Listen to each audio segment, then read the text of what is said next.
concern. So it has several impacts on the ad tech field, especially retargeting. First of all, if you look at the history, like before ITP was born, retargeting vendors such as the Criteo, Adderall, they used a method to work around the privacy law, which prevents third-party cookies to be used. But Criteo worked around it with a patented technology, if you heard about it, several years ago. Yeah, which means they have the redirection installed and with their advertisers. So make Apple's browser, Safari in this case, will mistake the traffic to come from a first-party cookie, so that Criteo can still work the way it used to be. However, with the new announcement, basically Safari did analysis to identify if the redirection and landing on Criteo's website, a retargeting website, is a meaningful engagement, and literally threw out this kind of redirection methods. And so they have several implications. First of all, the retargeting will significantly be prevented from working in this case, especially for the iOS and Safari-based users. So it's limiting pervasive retargeting practice in this case.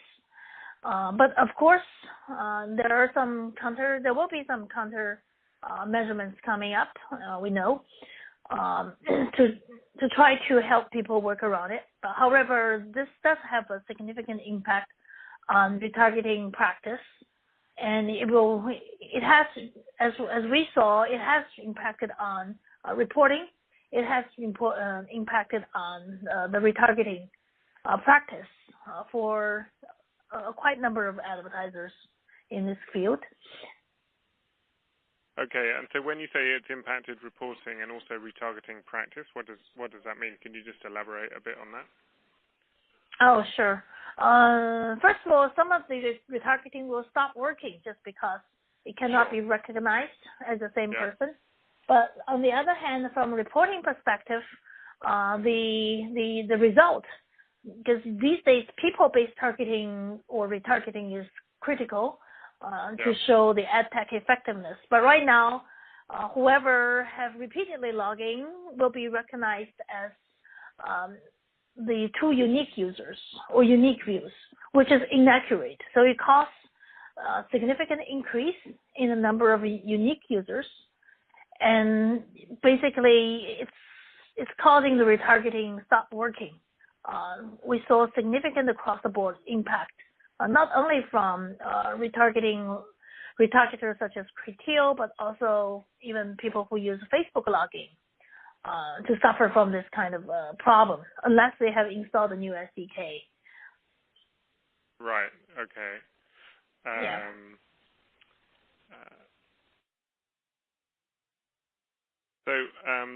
And can you try and scale this? So obviously this is an Apple-driven announcement. How should we think about the reach of this change? Is it limited to iOS and Safari, or or is it broader than that now, or could it be broader than that going forward? I think it's already happening on macOS already. Yeah, not just mobile. Yeah, it was announced. Earliest in June at WWDC. Yeah, on macOS first. Yeah. But I was saying, outside of any Apple device, is there a risk of any impact? Well, for outside Apple, the impact is to a lesser extent so far. I would say under 5% at this moment, not as massive at the moment. Could you help us understand why there would be any kind of impact? So what is it that triggers an impact outside of the Apple ecosystem?